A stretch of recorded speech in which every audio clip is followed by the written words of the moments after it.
Boop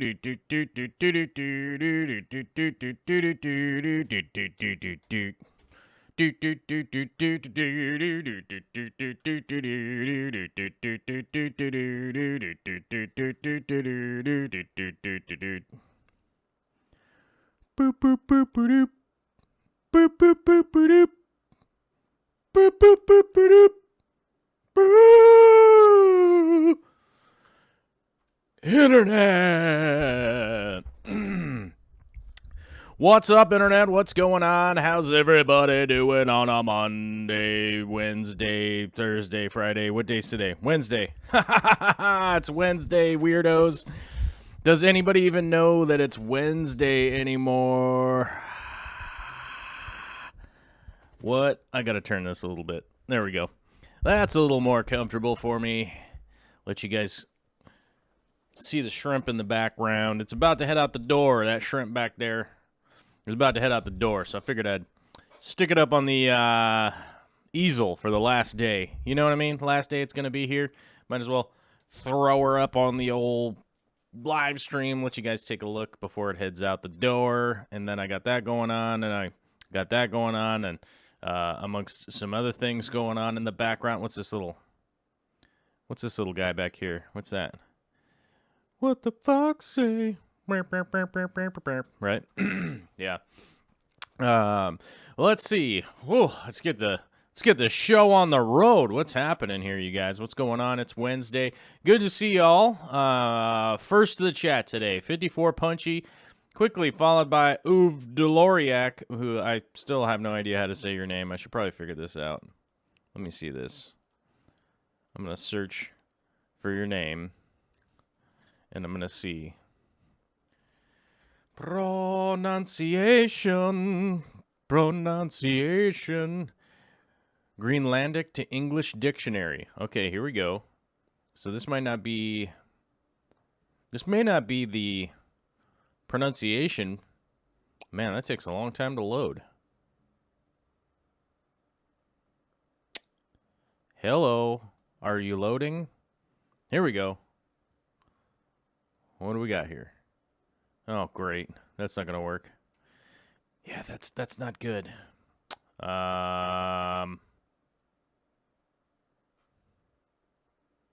Yep. Nothing has helped me. Sorry, the internet has failed us again, you guys. We don't know how to pronunciate that name, or pronunciate. What's wrong with me? We don't know how to pronounce that name. We're just going to keep going with what I got going here. Bentley Pascal is here. Ryan C. 1 Asterisk Aquaria is here. Brandon Wagner is here. Let's see. Chevy Smith is here. Alyssa Bentley is here. Turbo Fish, Rocky's Rocky, Joel S. Dom 1042 is here. Turbo Fish, I think I already said Turbo Fish. Frank Dominguez is here.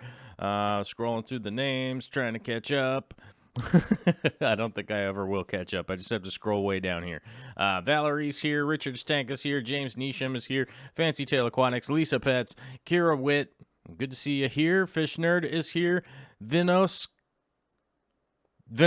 Tank. All right. That's the first time I've read that one. And Stom was asking, do I ship my paintings? Sometimes I do. Yeah, if people buy them, I'll ship them out. I never really know what it's going to cost to ship them, though. That's always kind of a mystery until I get there and they're like, oh, it'll be this much monies. So it's always kind of a mystery when I got to ship stuff like that.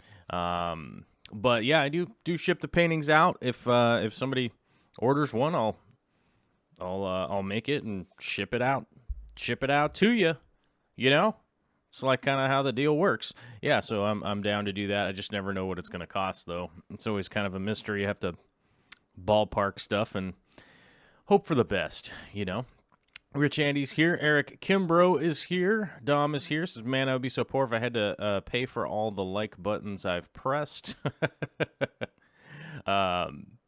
Understandable. Hey, you know, hitting the like button, throwing a comment in and that kind of stuff and watching a whole video. Hey, that's the cheapest and freest way to support a channel if you like a channel. If you like this one, I highly encourage you to do that kind of behavior here. If you don't like it, hit the dislike button. That's all good.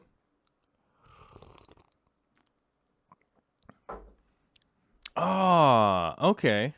Okay, we've got an answer here. Now this makes sense because when I was looking it up, this came up in the search that, okay, so it means star, Uloriak, but I don't know how to say it. I want to figure out how to say it, though. Pronunciation. Give me some help here, Internet. Come on. How to pronounce. Hold on. Here we go. Oh, I need my headphones. I need my headphones, guys. Guys, I need my headphones.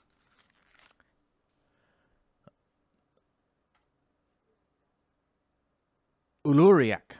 Okay, that's pretty close. Auriak. Oh, let's get the Danish. Oh, I can't say that. Uliak. Ululiak. Am I doing it right? Uliak.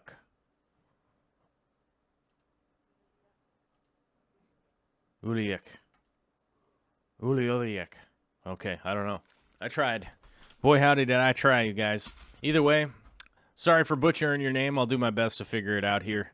Honestly, I'll figure it out. We'll see what happens. Thanks for everybody coming out today. We've got some things to hit on. We've got some stuff to do, and as I did on Monday, and I am having kind of fun with it, we're going straight to the video. Yeah. How about straight to the video? Why is the video not playing? Oh, man. Maybe it is playing? Oh, man. Maybe there's an issue at some point in the video. What happened here? Come on, man. Why is the video not playing? Play. Go back to there. Sometimes I get mad at this computer. Go back to the beginning. There we go. All right. Let's see what happens now. I don't know. We'll see what happens as time goes on. Maybe it'll play. Maybe it won't play. Maybe it'll have a problem in the middle. You never know. You know what I'm going to do, though? I'm going to move me up here. There's not a lot of action up in this upper corner up here. And let me find this, and I can move it up here, too. There we go. Boomski. That looks better. All right. As you guys can see, things are happening in the video, and I said aquarium planting tips and tricks, episode 742. That is this episode. It took us that's kind of apropos, because it took us 7 minutes and 42 seconds to get to the video. It was not on purpose. I wish it was. I wish I could claim that kind of perfection, but I'm just not that good. Either way, as you guys can see, the continued work has been going on with the 240-gallon aquascape. I got this piece of driftwood here, and it has a little bit of a base on it, like a little bit of a base on the bottom of the driftwood, but one of the big issues I've been having is that I don't like the way that it was in the tank or whatever. I finally got it into a position I like. Now, the downside is you can see some of the base and like the zip tie that's holding it together and stuff, but that's not really going to be an issue here long term. Long term, I want to be able to just pull this piece of driftwood out if I want to change something. So instead of burying it super deep or like attaching a rock to it or anything like that, I'm basically just going to build the plants around it, so that the plants will grow up and you'll just never see you'll just never see the bottom. You'll just never see the bottom of this piece of driftwood. So that's ultimately the plan in this area here. As you guys can see in the back, we've got the Ludwigia back there, which that is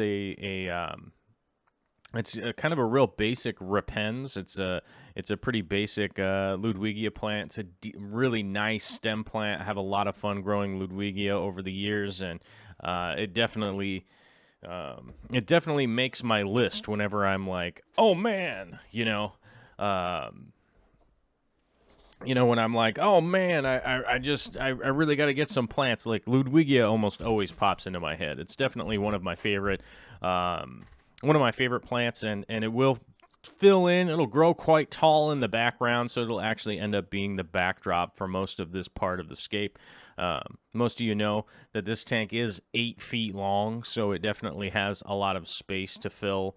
And kind of the idea what I'm doing here is that, so on the right-hand side, about that 1.5 foot area of the right-hand side is essentially going to kind of be behind an aquarium now. There's going to be another aquarium right in front of it. So you're not going to be seeing the right-hand side of the tank all that much. So essentially what I'm doing here is I'm redoing the left-hand side so that everything is kind of built up on the right-hand side so that it sort of creates a wall. So you are going to see the edge of that you're going to see the edge of that very often, but not really anything that's like kind of behind that area. So I've got that kind of wall built up and get a nice flow down into this kind of flat area down here throughout the other, 6.5 feet of the aquarium, of which I'm going to kind of just... I guess I would say it's like sort of loosely inspired by a Dutch style aquarium. This definitely is not a Dutch style scape. So do not despair and think that I'm completely off of my rocker and yell at me and be like, this isn't Dutch style. Yes, I know it isn't Dutch style. It's inspired by Dutch style. I'm just kind of filling in the plants in certain areas so that I can get different heights and textures and colors and stuff. So it'll kind of just fill in pretty nicely like that. I'm keeping most everything sort of mid-ground type plants and stuff like that. Nothing really short is growing in here. Probably the shortest stuff that is growing in here are these crypts and stuff. And somebody was asking in the chat, where did that go? Somebody was asking about the crypts, and I don't know where it went. Cryptocrine. Somebody was asking what type are in here. There are Lutea in this tank. There are Lucens in this tank. There are Wendetii brown, Wendetii green, and there are actually... There's maybe 1 or 2 reds that are sort of like the sunset varietal or whatever, people want to refer to it. However they're feeling week by week, you know what I mean? So there's also some other crypts in here that, let me see if I can't find my notes.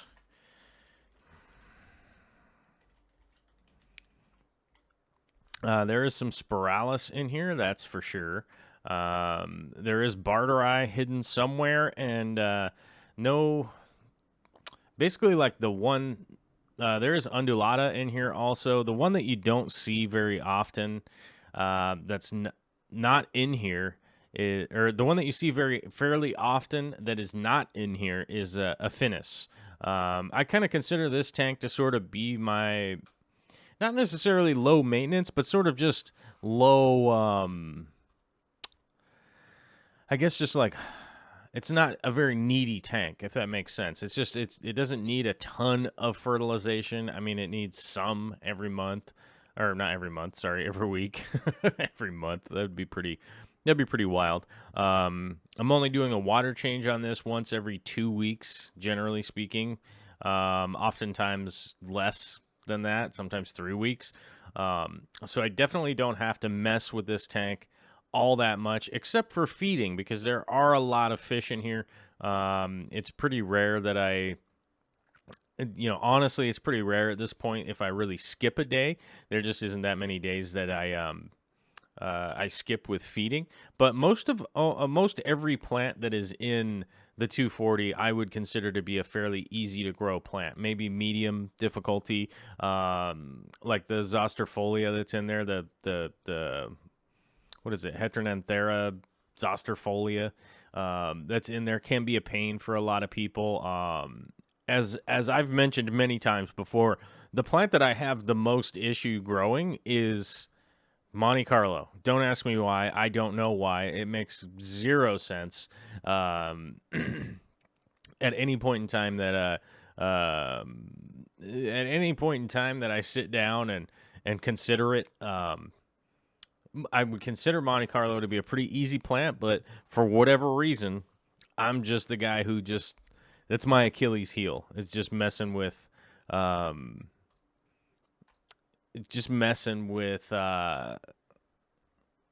Monte Carlo for whatever reason. Just drives me up the wall, and I continually have issues with it. But everything else in the 240 is a pretty easy to deal with plant. Right now, you guys can see in some of my shrimp tank. This is a 150 gallon shrimp tank right here, which I'm actually taking some of the Alternanthera renekii out of here, which is that red plant that I'm trimming. It's a pretty tall, grows pretty tall as far as stem plants go. It definitely does its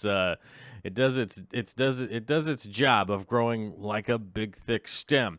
I trimmed all the tops off and took all those, and all the middle portion. What I essentially did is I took the middle portion and actually just floated those in one of my sumps, because essentially they'll sprout and send some runners out, and I'll probably just end up using those in a different tank somewhere else, which is pretty much the only reason I would allow this to grow as tall as I did. Is it's a propagation technique that I'm essentially going to take the center of the plant and allow the center of the plant to sprout some roots and get growing from there. So the very tippity top parts, I'm basically going to trim closest to a node that I can find close up to the top, if that makes sense. I got a new feature here. I'm going to go with the add sort. Oh, hold on. I got to get ready for it, though, if we're going to go to the new feature. Where is it? Got to make sure I'm going to the right thing. Aha, here we go. Okay, so I got to go to add source, screen capture, smart selection. Then we got to run over here and take ourselves a little picture here. And by the way, I am taking this from Britannica.com. So let's go. Always remember to tell Britannica.com. Thank you very much for letting us use your image here, and don't freak out because we're not doing anything kind of crazy with it. We're just using it to illustrate some stuff here. Okay, so if let's say that this plant here that we got in this picture is the Alternanthera, right? The renekii, that bright red plant that I was cutting. Excuse me. I don't know what it is today, but I'm got like a frog in my throat. I don't know.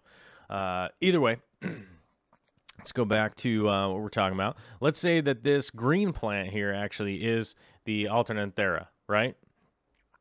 Now, we end up with a pretty simple explanation type picture here.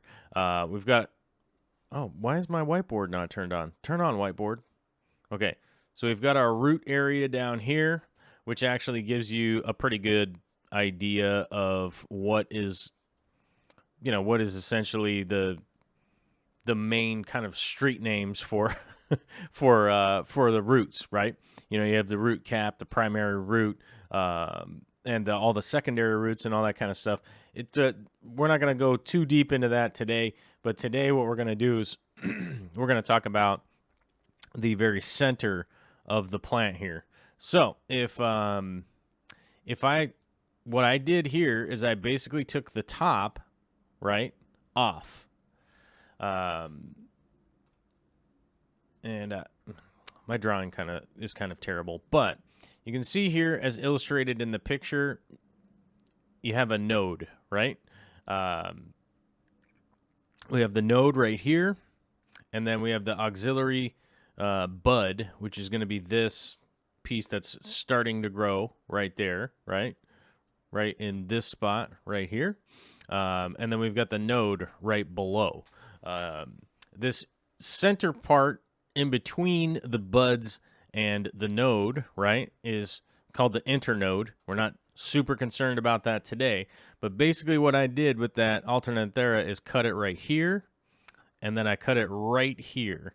I don't know how to say this right, but it's the Cattyledon, however you say that. It's a super weird word, right? You know, the hypocotyl is the spot where the plant actually, you know, emerges from the ground. We're not super concerned about that, but we basically want to concern ourselves with this right here, the cataly, however you say that, cotyledon. I don't know how to say it correctly. My Latin sucks nowadays, but that's where the trimming is going to happen. And essentially what you're looking for here is this sort of undergrowth, like the leaves are going to be kind of weird, things like that. You'll also notice that typically there are extra roots and things going on down here, right? That are sort of those highlighted little marks that I was making. And that's what I cut out from right here out the middle, right?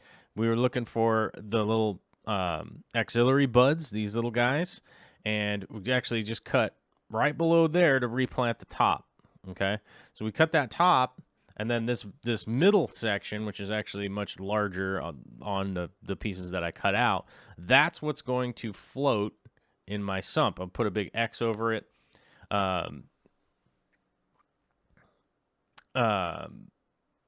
And essentially, that center part is what's going to be floating, right?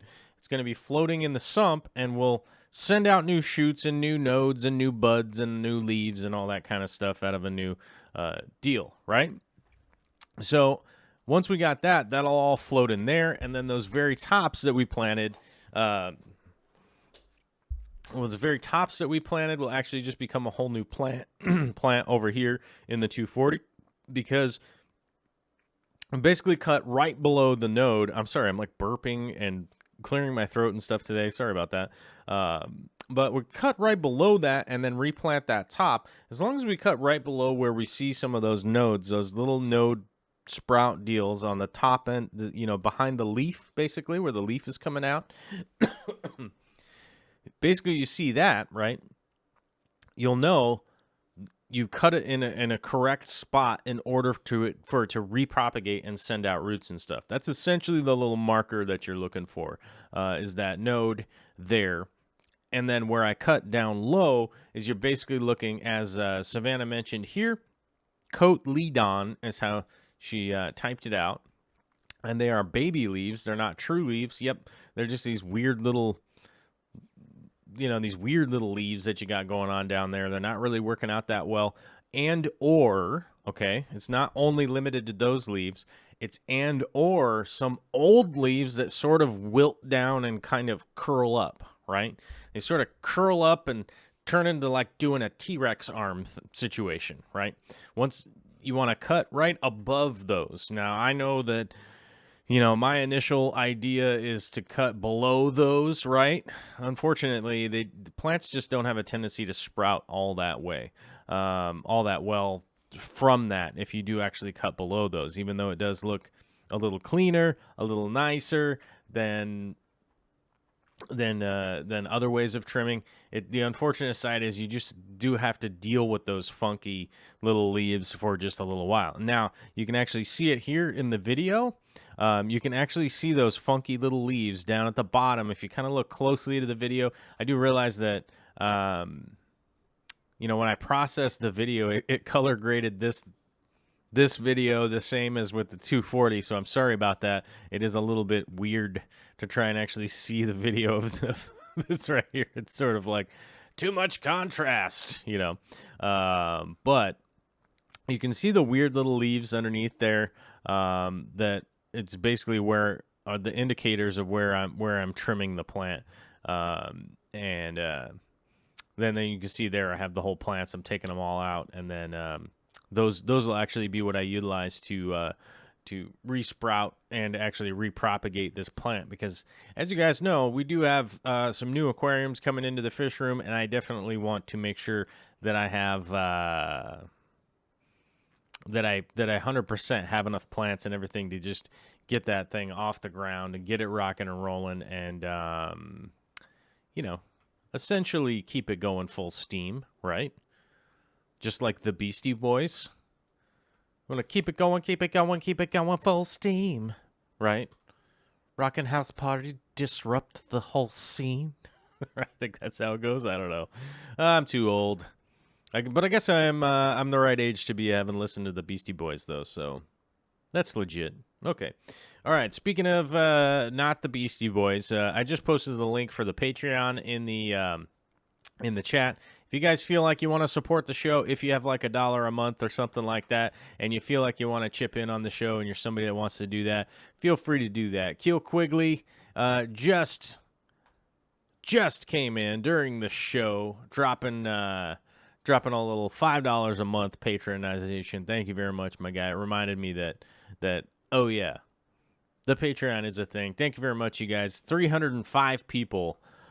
Woo! 305 awesome patronizers kicking in and helping out. And just helping out, pay the bills, keep the lights turned on, and all that kind of stuff. And you know how it is. Thank you very much, you guys. Everything costs money to do all this stuff, right? So I appreciate it. You guys all chipping in just a little bit by a little bit. It's sort of like an NPR situation. It's like, this show was brought by viewers like you. Paid in part by viewers like you. Like we're watch, right? So I thank you very much. Express my gratitude to you guys. Let me run through the chat here and see if I can't grab some of your questions and catch up. We do have a $2 super chat from Eli Johnson saying burrito money. Well, thank you, my brother. I had 2 burritos yesterday, and let's be honest, I definitely had an experience this morning. I'll just put it that way. If anybody knows what I'm talking about, you'll know what I'm talking about. Had a bit of an experience this morning, you know?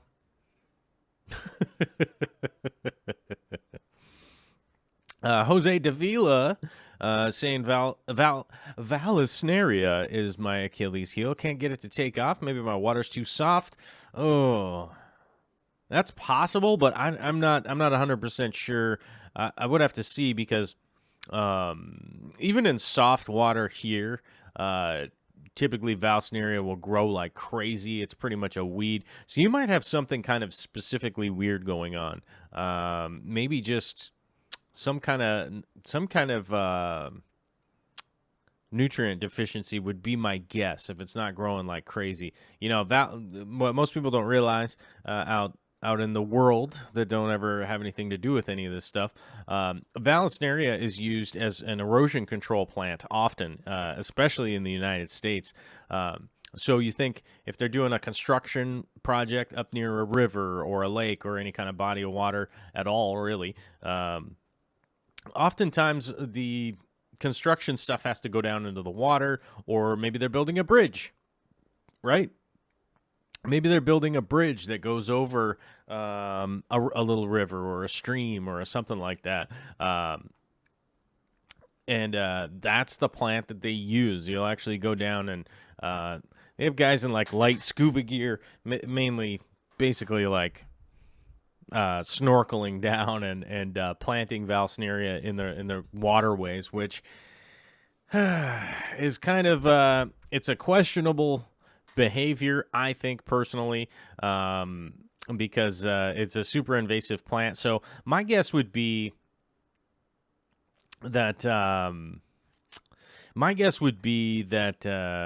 you might just be missing something, you know, fertilizer-wise, I guess would be the easiest way to describe it. You might be missing something fertilizer-wise that's not allowing it to just really take off. Brendan Wagner had to refresh, started jumping. Yeah, I know that the live stream stuff has been weird on YouTube's end. I know that my encoder and everything is going correctly. Sometimes you have to refresh on the live streams. I know yesterday I was trying to watch Joe Rogan and I was not receiving.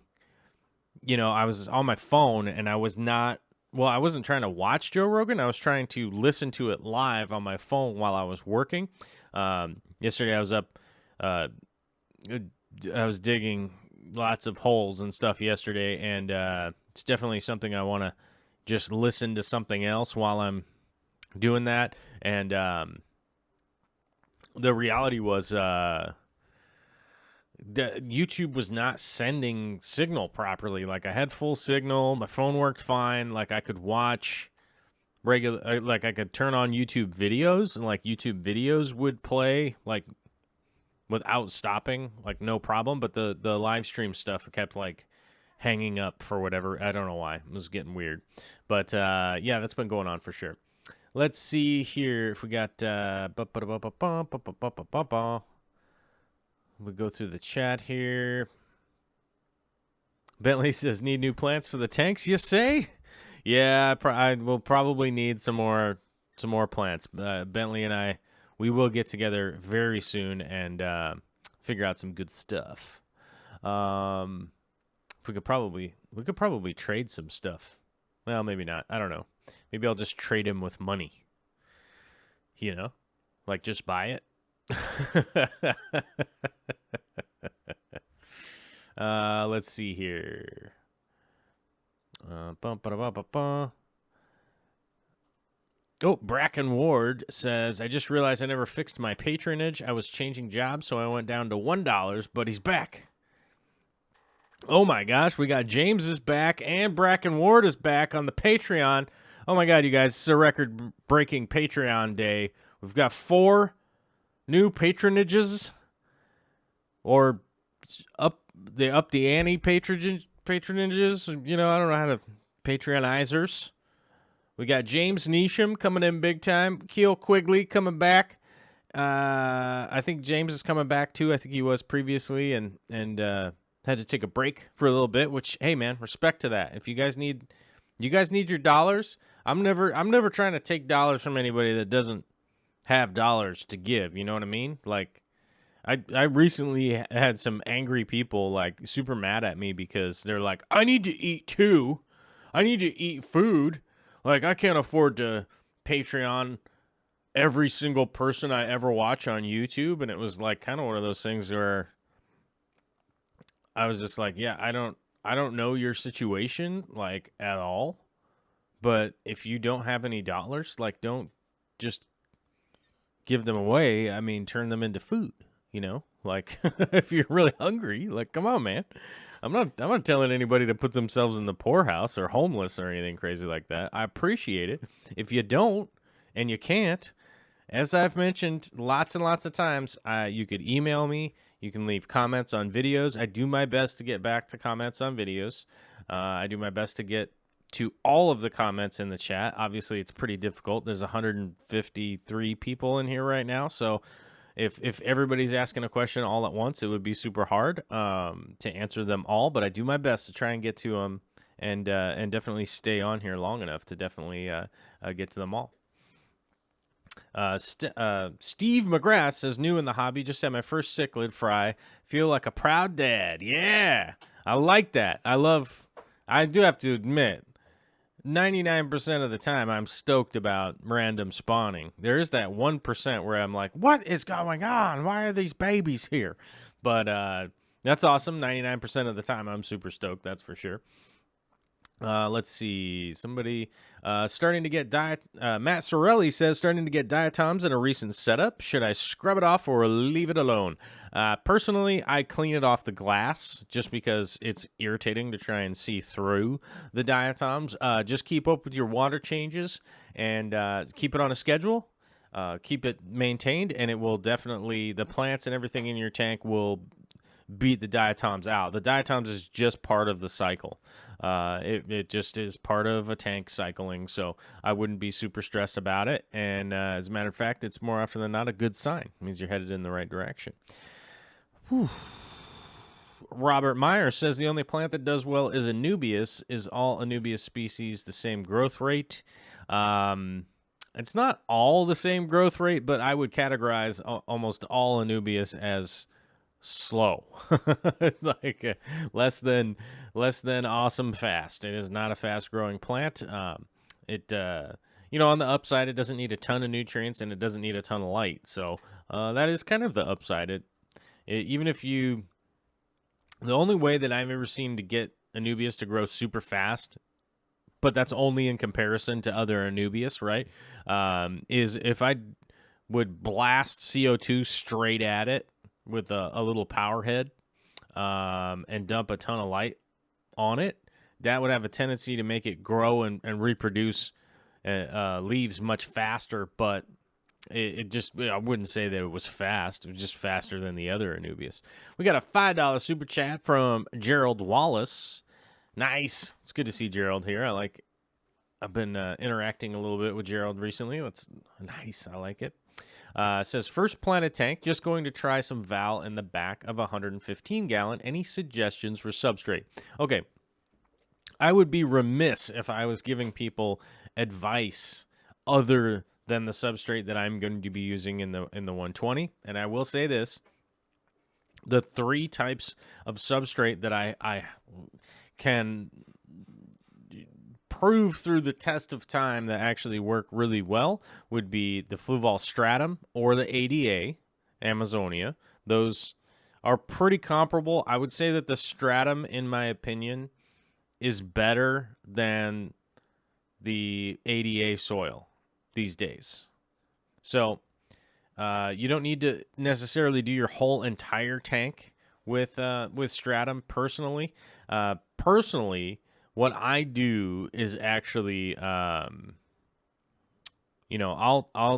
either have 2, 3, sometimes even 4 different kinds of substrate. But the 3 that I'll be putting in to my 120s will be EcoComplete, Fluval Stratum, and some fluorite black sand variety will be the 3 main ones that I'll be using. I don't think I'm going to be supplementing anything else. What's the breakdown on that? It's going to be mostly Stratum and probably a bag or 2 of Eco and at most, a whole bag of fluorite sand. So nothing too crazy. But one of the big things is that I like to get the advantage of every substrate right out the gate, basically. I essentially want them to all be, all of the benefits to be involved, right? Chevy Smith says 145 watching, only 56 likes. What is that?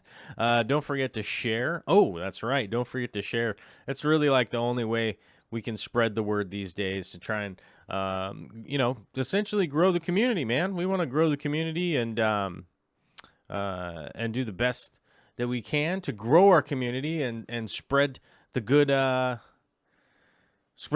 the good word, man. Planet Aquariums, man. This is, I mean, it might not be the best hobby in the world, but it's definitely one of, 2.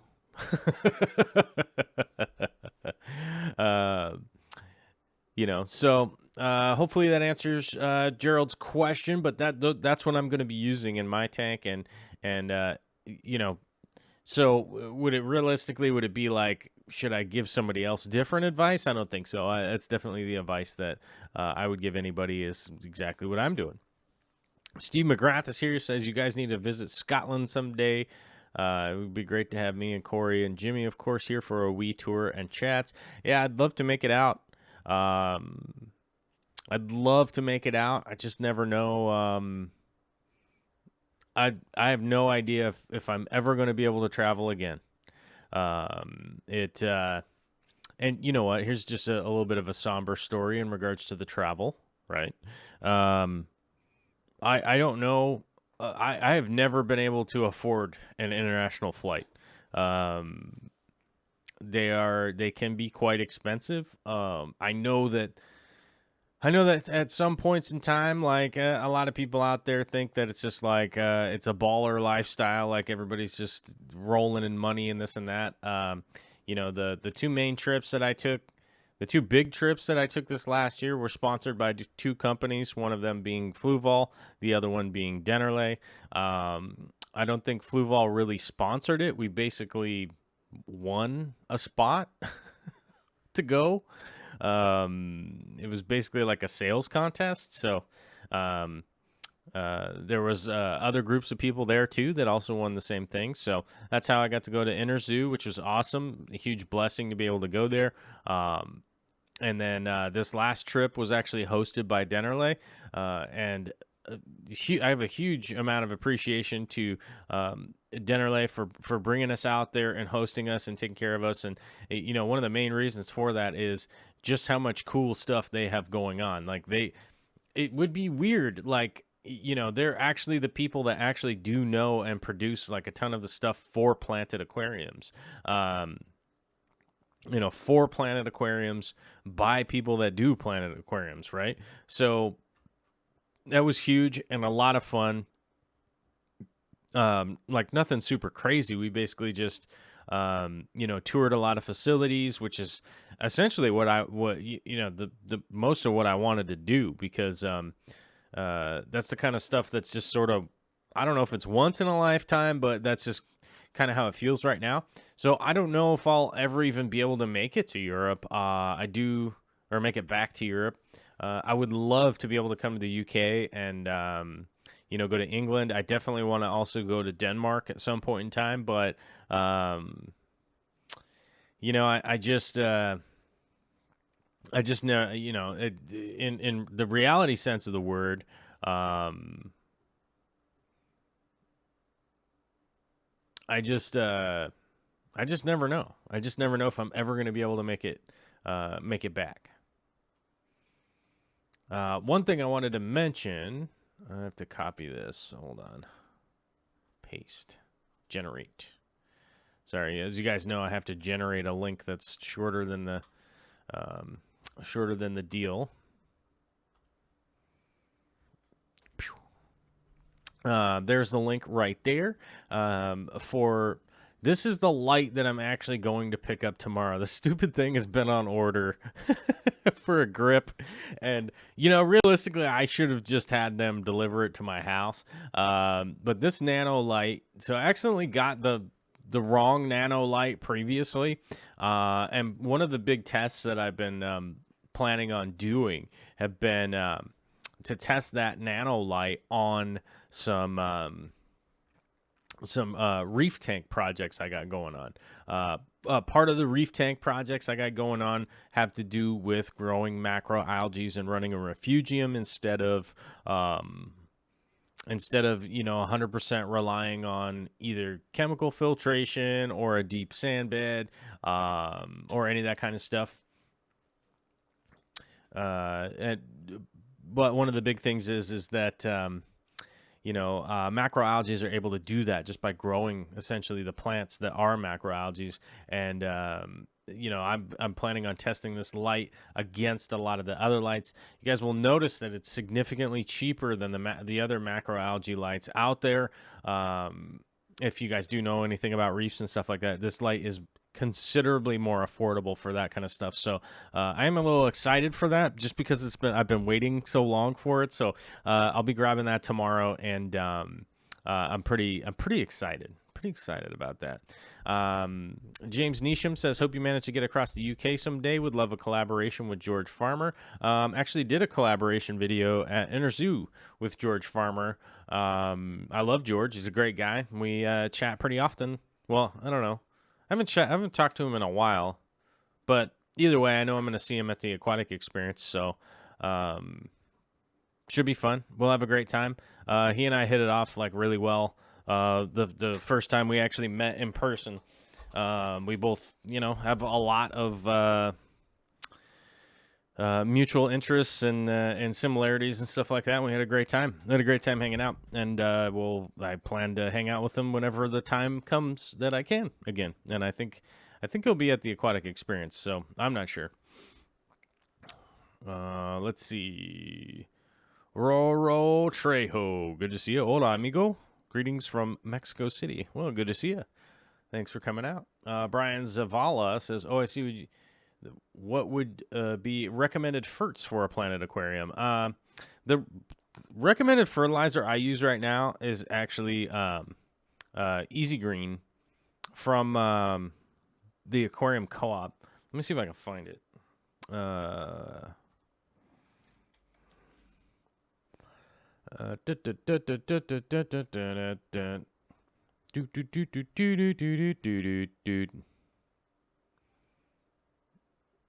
Here's the one that I use, and sorry guys, I have to make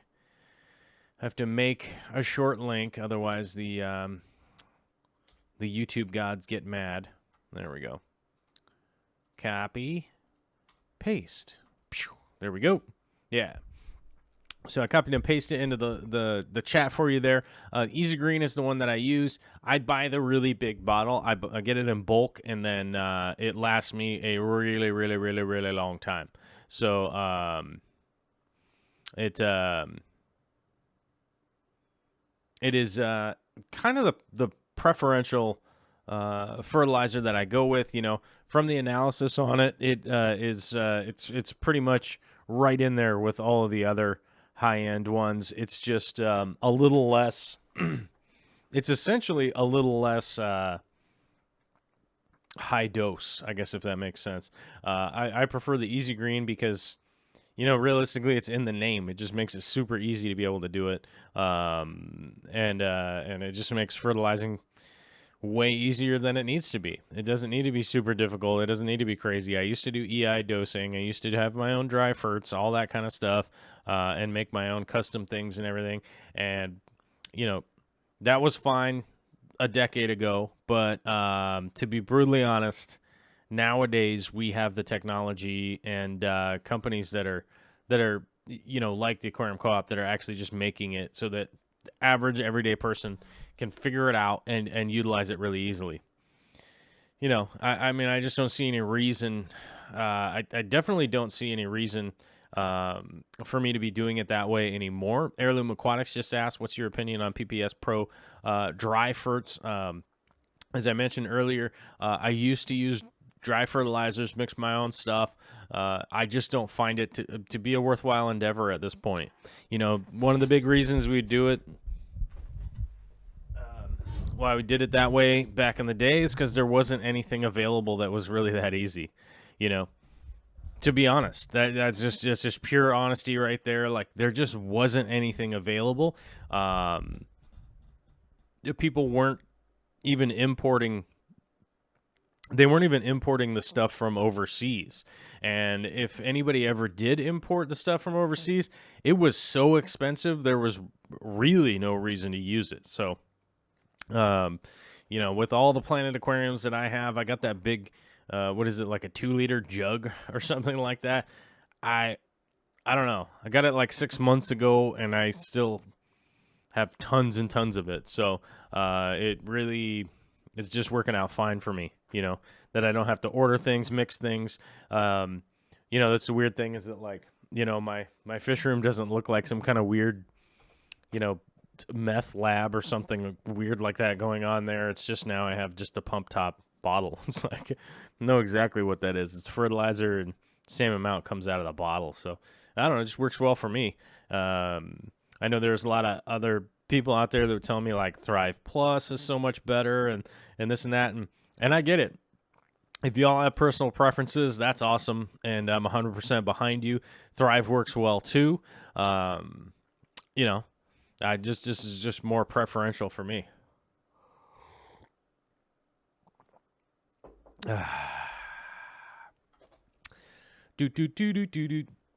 Savannah says, Easy Green saved your plants.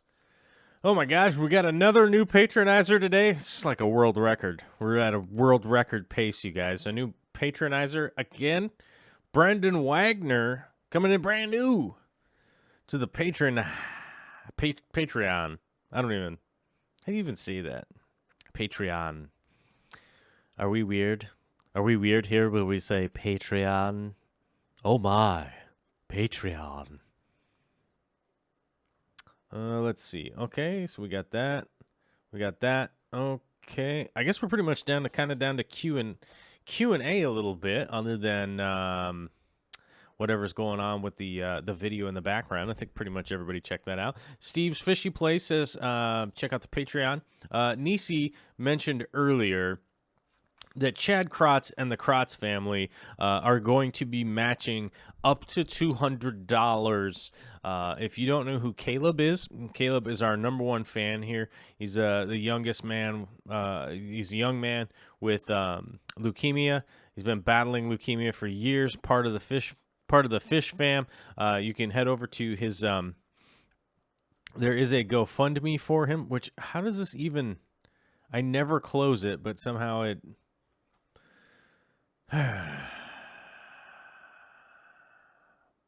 Where did it go? Hold on. Here it is. I got it right here.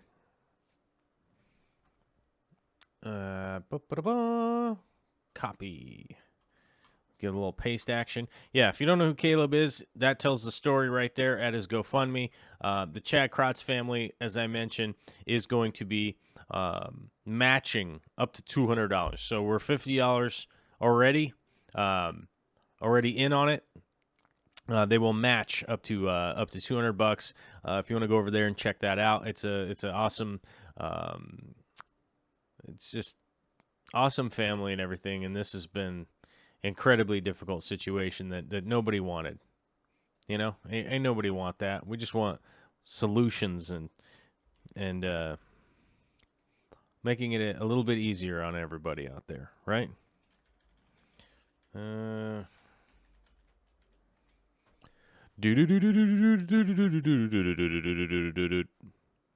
Oh, this is.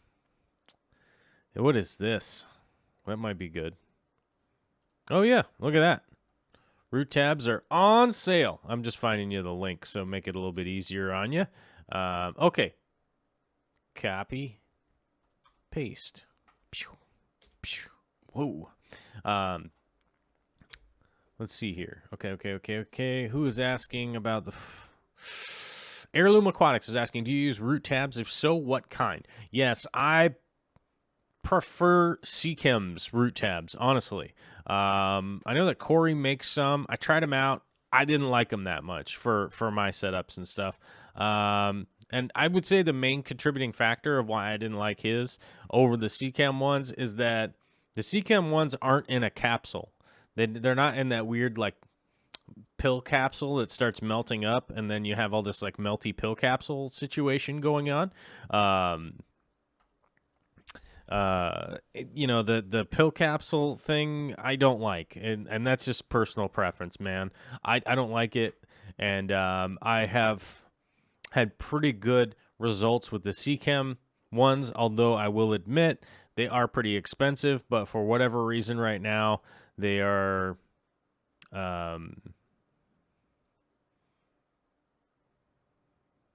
oh, coupon has been applied. Okay. So let me see here. So they are, what is that? $8 for how many? How many is that? 10? See, that's not great. That's not a great price. I wouldn't say that that's a great price, but it is. It's a thing, you know. So you know, I if cost isn't really an issue, I guess I would just go with the Seachem root tabs. I don't use them very often. Main reason for that is that I often use good substrate that I'm not so concerned about needing root tabs as time goes on. It's, you know, root tabs are mainly a supplemental thing once the roots start to get stifled out. Typically, the roots get stifled out because of compaction from the substrate. It just, the substrate ends up getting too compacted and filled up with, you know, doo-doo and debris and stuff like that. So that typically is what I would be avoiding, and that's one of the main reasons why I buy really nice, pretty much really expensive substrate, is to keep it light and fluffy so it never gets compacted, and it has a cation exchange capacity that allows a good amount of you know, mineral exchange, basically. Let's see here. Chevy Smith was asking how much nitrate is too much. Anything over 80 is generally too much. Nitrate poisoning is really rare. You have to get it really high to do anything. But if you do notice that it is getting really high, it's definitely time to do a water change and find out why. You know, it's not just a matter of doing a water change and like, oh, cool, that's never going to happen again. You need to find the source of the problem. And once you find the source of the problem, do a water change first, find the source of the problem, and then keep it going. Heirloom Aquatics, would Himalayan trumpet snails keep substrate from getting compacted? I 100% have trumpet snails in my aquariums for that main reason. I'm not really concerned about how much detritus they eat or don't eat or anything like that. I am mainly have trumpet snails around for the stirring the substrate. That is the main benefit that I get from those. I have a lot of ram's horn snails that do actively clean up some detritus and things like that.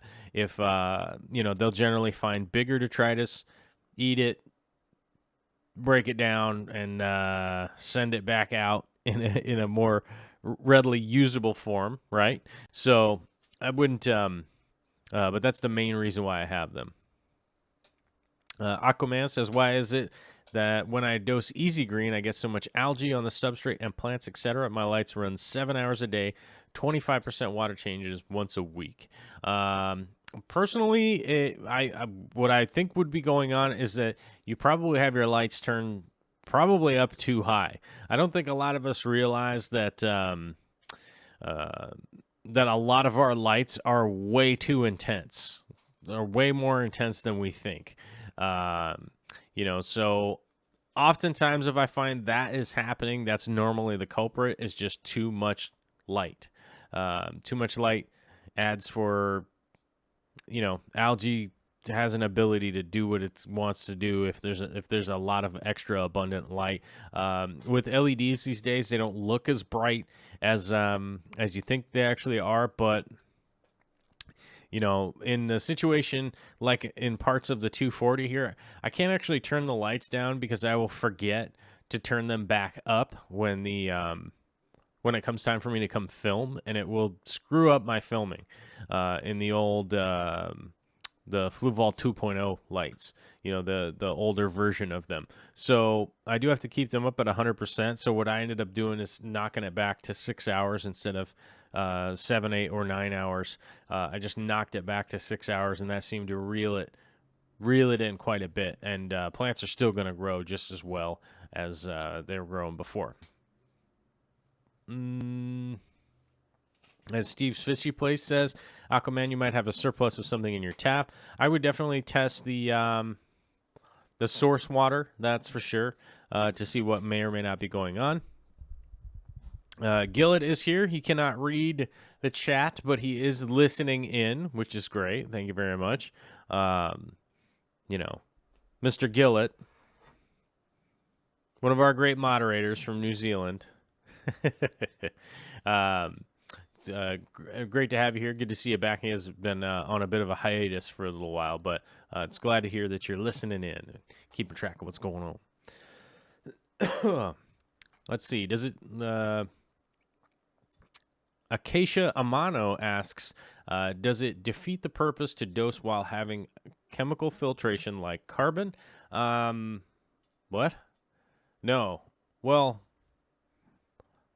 if you have carbon on your aquarium, yeah, you're right. It probably isn't a great reason to dose your fertilizers, but I would find out why you have carbon running and what the reason for it is.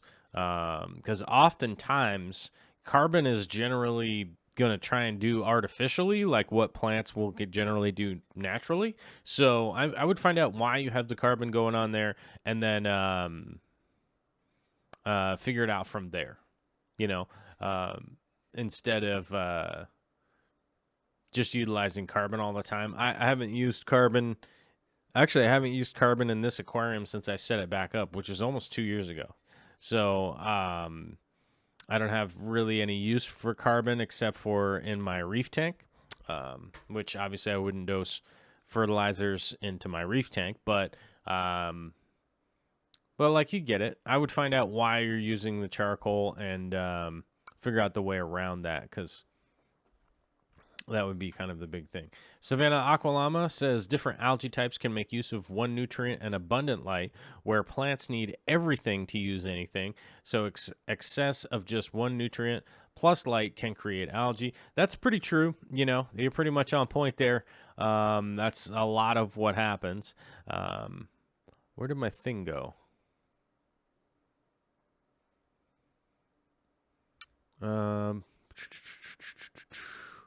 I had a thing. Aha, here we go. Is this useful? Okay. Yeah, maybe this is useful. Let's go to the screen capture. Hold on. Smart selection. Okay, I don't know whose picture this is, so I can't give them credit for it. There we go. Here's a real base illustration of kind of how this whole system works in nature. I know most of you probably know this, so don't get mad at me if we're going over stuff that may or may not be over your head or under your head or whatever. I don't know how that works. If it's not over your head, I don't know. But this gives us a simple explanation of the system that we're working on, and oftentimes one of the biggest things that we're missing is this section right here. Why isn't the whiteboard working? Turn back on. No. It's working back here, but not here. Oh, it's working on the screen back here. Oh, that's why. That's funny. Okay, here we go. All right. But essentially what most people are missing is this section right here, the emergent weeds, right? And most of what we're focusing on is submerged weeds, which they're calling it weeds in this instance here, floating weeds, right? And then that's what leads these other ones here. One of the biggest things I've been able to recommend some people that are having these ongoing algae struggles and things like that is, can you add a floating weed of some kind? That will definitely help out, or a possible rack with some emergent plants. So just the roots are going down into the water, and all the foliage up above is able to utilize all this extra CO2 floating around in the air versus the water, which is why terrestrial plants or aquaponics plants or hydroponics plants grow so much faster. I recently had somebody kind of get on me a little bit about, like, come on, man, like, this is how hydroponic and aquaponic plants grow. And I'm like, yeah, but they're also up in the air. You know, they have ready available CO2 at any point in time for them to grow as rapidly or slowly as they wish. You know, it's just game on. You know, it's just at that point with plants growing up above the water line like that, it pretty much is grow like crazy, do what you like. You're a plant, and it shouldn't be a big deal, right? So that's definitely one of those things that is ongoing, and we're oftentimes missing. So if you could get something emergent, that might help. Some kind of emergent rack, or maybe even some duckweed somewhere. You know, the 240 here has a chamber that does have duckweed growing in it almost all the time. It's pretty rare that I don't have a section with duckweed in it, you know, growing. And I net it out. Sometimes I just throw it away or feed it to the chickens. But oftentimes I'll take it, bring it in, and dry it out for food, you know. So it actually does work as a great food once you blend it down and dehydrate it. It's not the most difficult thing, but it is kind of a pain if you're busy doing other stuff, you know.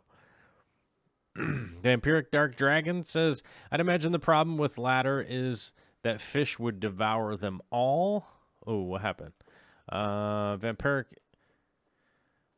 Dark Dragon says, I've used those snails in my tank, but never black worms. Yeah, typically the black worms all get eaten. It is kind of weird, but then sometimes they do get into the substrate, and you know, later down the road you realize, like, I haven't put black worms in here in a really long time, right? You know, and it definitely turns into, like, wait a minute, they are breeding in here. Okay, but I think that's normally a good situation if that happens. The biggest contributor to that, I would imagine, is overfeeding, though, would be kind of the biggest deal. If there's availability for food for the blackworms to be breeding and stuff, then I would say you just have an excess of food in there all the time. So I'd probably dial it down a little bit and then go from there if you don't want them breeding in there. But I feel like it's free fish food, so, you know. Alio Cat says, finally got my first plant of shrimp tank cycled and stocked. What's the best temperature for Neocaridinus? I'm seeing everything from 68 to 78. Well, I will remind people that Neocaridinus are sort of the gangsters of the shrimp community, I guess. They're just they're pretty much bulletproof, though I would typically go a little bit warmer than 68 for sure. I normally keep my Neocaridinus at around 74 to 76 is kind of where the range that I try to keep them in, unless I happen to drop a couple of crystal shrimp or something like that in there, and then it's like, well, got to lower the temperature a little bit because the crystal shrimps are a little more sensitive, whereas the cherry shrimp, they just sort of have a laugh and just keep going. Brandon Cox is here. What's up, my man? Long time no see. How you doing? Welcome back. Good to see you. Mad props, my guy. Mad props, my guy. What do we got going on here? Okay, let me check that. I keep bumping the camera. Sorry about that if anybody's watching and they're getting seasick.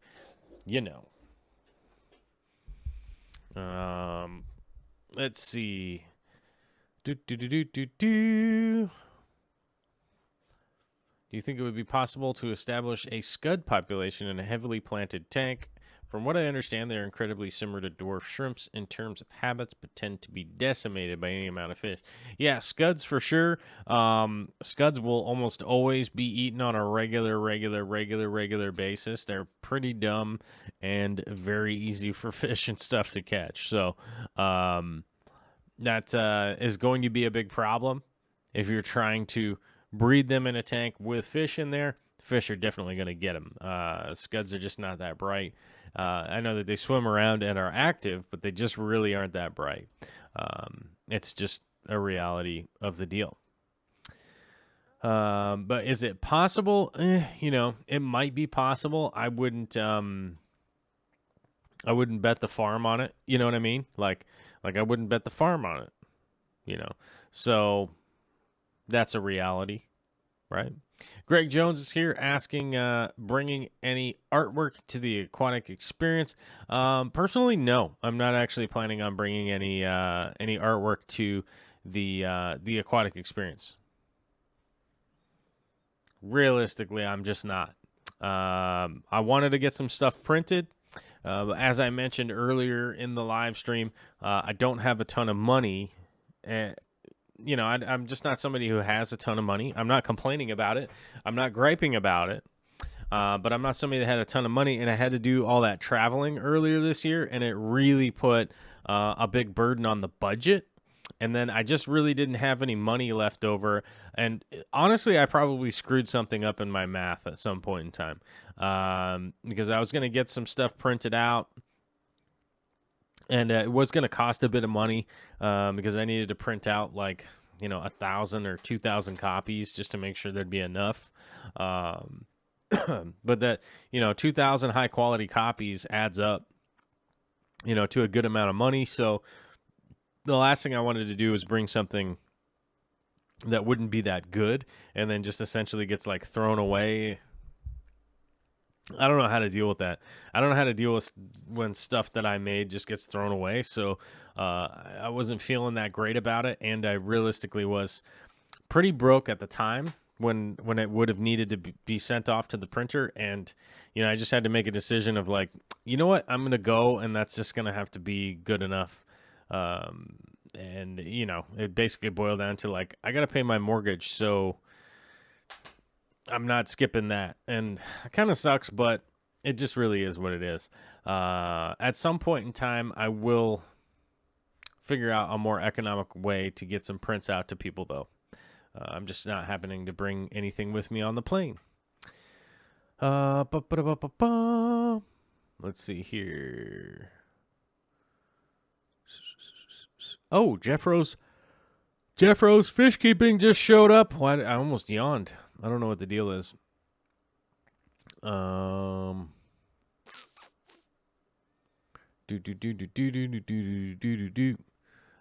Savannah says Steve Ars hasn't been painted. I think it was since built the 80th. Oh, your house. Okay. But Jeff Rose is here. That's good to see you. And the question is, have you ever kept dwarf crayfish in a planted tank? And if so, do you prefer Cajun dwarf crayfish or the Mexican dwarf crayfish? I personally like the Mexican dwarf crayfish. I have kept some in some planet tanks. I've had definitively mixed results. It just is what it is. I've had definitively mixed results with crayfish in planet tanks. Sometimes they work out really well, and sometimes they are just, an eating machine. You know what I mean? So sometimes it works out great. Sometimes it works out terribly. But here's the weird thing. The state I live in, they are illegal, to... I think you can own. I don't know if you can own. I don't even know if you can own them. So don't hold me to that. But I do know they're illegal to purchase. So, gosh, I don't know why I'm yawning. What's wrong with me? Come on, brain. Kind of tired today, you guys. I don't know. But yeah, they are illegal in the state that I live in. So it just doesn't work out to have them around, because it's like, if let's say, I'll make a video about them or whatever, and then people are like, you can't have those in Washington, and then, like, I don't know, man. So, just can't buy them and stuff like that.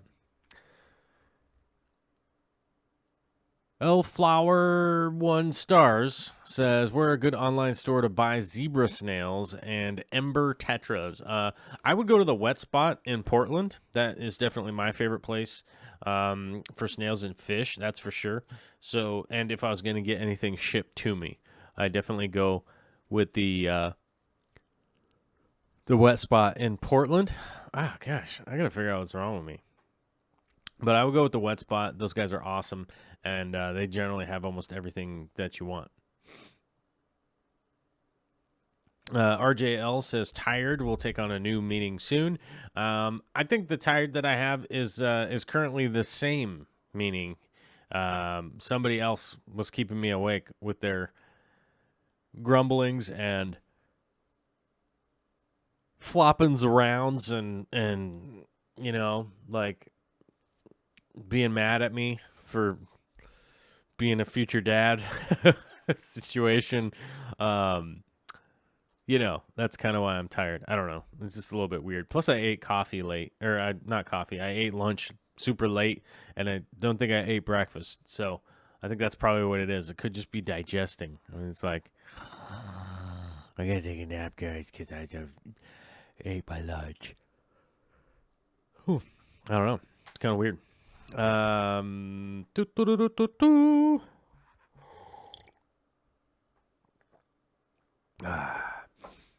Alyssa says, yawning? Check the CO2 levels in your house. I don't... CO2 should be nominal, because I don't have any CO2 injection in here. My fish house is in a different building. It's in the back. John Gonzalez says, pom-pom crabs. I want to try some someday. I would agree. Are you talking about saltwater pom-pom crabs? Or are we talking about legit pom-pom crabs? Because I had one a long, long time ago, and I definitely want some for the reef. I just don't know if I could really afford it. You know what I mean? I think last time I checked, pom-pom crabs were like $39.99 or something crazy like that, and I was just like, hey, yikes. I don't know.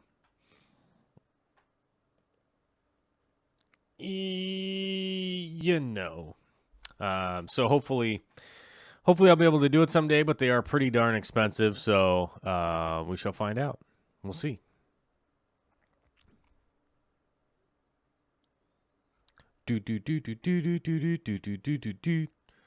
All right, I think we're kind of caught up here. I think I've caught up with the live chat. I don't know if I missed anything. I'm sure that I missed something. If I missed anything during the show, I'm going to go find out what this yawning is all about. I have no idea what the deal is. I don't know what is going on, why I'm yawning and stuff. Yeah, I think the yawning setting in just means that the show might just have to end for today. But either way, not that bad. We got the video in. We got some questions in. We got some answers in. We definitely had some time on the air, which is good, which will be fun for everybody, because that means that there'll be an edited video tomorrow. I do have some finish edits to do on a thing and render it up and get it out to you guys for a Thursday action. I got to get up. I got to get up super early again to go to work tomorrow, which is fine. Not a big deal. I just hope I don't get stuck in traffic for 3.5 hours like I did the other day. That was ridiculous. Chevy Smith says source for fine polishing pad in bulk. I don't know where you'd get it in bulk, but I typically order mine off of Amazon. So, and if you're going to do that, just be sure to go through my affiliate link because everything's all about money forever, right? But basically, I just find a good deal on Amazon and order it up. That's basically how I go about it. Kira Witt says, got to go. It was good to catch a show. It's been a while. It's good to see you, Kira. It's Nature Man says, later, everybody. 54 punchy patience was running short. What? Oh, fine polishing pad. I was thinking about acrylic polishing. Oh, I'm very sorry. I didn't realize you were talking about filter polishing. Okay, hold on a second. Hold on just a second. I'll get you the link.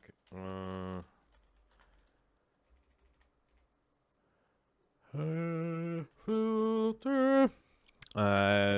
Should be in my Amazon store. Here it is. Here's the one that I like. I most recently